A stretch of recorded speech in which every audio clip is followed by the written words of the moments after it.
시청자 여러분 안녕하십니까? 김희선입니다. 안녕하십니까, 노준영입니다. 오늘부터 주택분 종합부동산세 고지서가 120만 명에게 발송됩니다. 종부세 과세 대상자가 100만 명을 넘은 것은 발송 첫 해인 2017년 이후 처음인데요. 세액은 4조 원으로 예상돼 5년 전에 10배에 달할 것으로 보입니다. 네, 그렇습니다. 이 중 1주택자는 22만 명 수준입니다. 이들의 종부세액은 약 2,400억 원으로 5년 전보다 16배 증가했습니다. 그러나 최근 일부 아파트 단지 가격이 떨어지고 있어 투기 목적이 아닌 실수요자들의 조세 저항이 우려됩니다. 그렇다면 올해 종부세 대상 왜 이렇게 늘어난 걸까요? 네, 그 이유는 올해 초 공시가격 상승 때문으로 분석됩니다. 기획재정부는 부동산 보유세는 매년 1월 1일을 기준으로 선정된 공시가격을 과세 표준으로 과세한다고 했는데요. 올해는 공동주택 공시가격이 전년 대비 17.2% 상승해 세 부담 급증이 예상됐다고 설명했습니다. 이 밖에도 정부는 공정시장 가액 비율을 법정 하한인 60%까지 인하하고 1세대 1주택자 특별공제 3억 원 도입, 일시적 2주택자 등 주택수 특례 신설 방안을 추진했습니다. 이 시각 주요 뉴스입니다. 경찰청 특별수사본부가 오늘 12구 참사 당시 이임재 용산경찰서장과 최성범 용산소방서장을 피해자 신분으로 소환해 조사했습니다. 이임재 전 서장은 늑장대응급팀으로 업무상 과실치사상과 직무유기로, 최성범 서장은 대응 2단계를 늦게 발령해 피해를 키운 의혹으로 업무상 과실치사상 혐의로 입건됐습니다. 대통령실이 21일부터 윤석열 대통령의 출근길 약식 기자회견을 잠정 중단하기로 했습니다. 대통령실 대변인은 최근 발생한 불미스러운 사태와 관련해 근본적인 재발 방지 방안 마련 없이는 지속할 수 없다고 판단했다고 중단 이유를 설명했습니다. 북한 최선희 외무상이 최근 북한이 대륙간 탄도미사일을 시험 발사한 것에 대해 비판한 안토니오 구테후스 유엔 사무총장을 향해 미국의 허수아비라며 유감을 표했습니다. 구테후스 사무총장은 18일 성명을 통해 ICBM 발사를 강력 규탄했으며 21일에는 유엔 안보리 공개회의를 개최할 예정으로 한국은 이 회의에 이해 당사국으로 참여합니다. 유동성 위기로 파산 보호를 신청한 가상화폐 거래소 FTX가 상위 채권자 50명에게 진 빚이 4조 원을 넘는 것으로 파악됐습니다. 앞서 FTX는 파산 보호를 신청하면서 채권자 숫자를 10만여 명으로 제시했으나 사흘 뒤 FTX 변호사들은 채권자가 100만 명을 넘을 수 있다고 법원에 보고했습니다.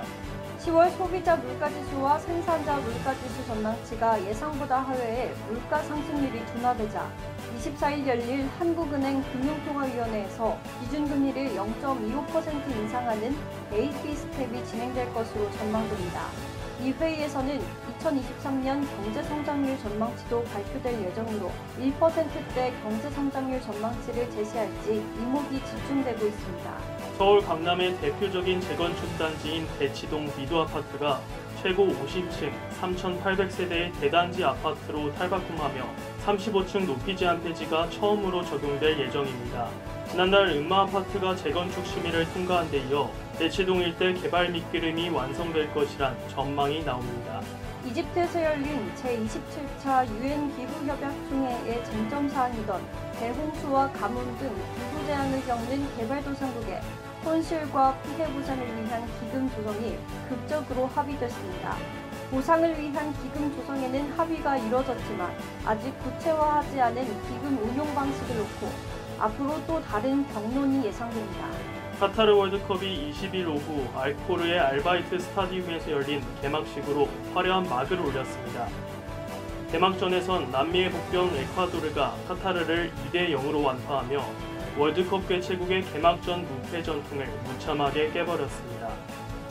노동계가 이번 주 전국 곳곳에서 대규모 총파업에 돌입합니다. 통상 노동계는 정기국회 막바지인 11월에서 12월에 대국회 투쟁을 중심으로 봉투, 겨울투쟁에 화력을 집중해왔는데 올해는 이딴 총파업까지 맞물리면서 투쟁 강도가 더욱 거세질 것으로 전망됩니다. 네, 그렇습니다. 전국 민주노동조합 총연맹 공공운수노조 화물연대본부는 오는 24일부터 전면 총파업에 돌입합니다. 지난 6월 총파업 이후 약 5개월 만으로 이들은 당시 8일간의 파업 끝에 정부와 합의한 안전운임제 지속 추진이 제대로 이행되지 않고 있다며 총파업 돌입 이유를 밝혔습니다. 25일에는 전국 학교 비정규직 노동조합 등 학교 비정규직 노동자들이 총파업을 진행합니다. 이들은 올해 임금교섭에서 사용자 측인 교육청이 줄곧 무책임한 태도를 일관하였다고 주장하고 있습니다. 또 서울 지하철과 철도노조의 총파업도 예고돼 있습니다. 서울교통공사 노조는 인력 감축안을 철회하지 않으면 오는 30일부터 무기한 총파업에 돌입하겠다고 선언했고, 전국 철도노조도 오봉역 열차 사고와 관련해 근본 대책을 촉구하며 다음 달 2일 전면 총파업에 돌입할 예정입니다. 뉴스를 마칩니다. 오늘 영상이 유익했다면 구독과 좋아요 눌러주시기 바랍니다. 지금까지 노준영, 김희선이었습니다.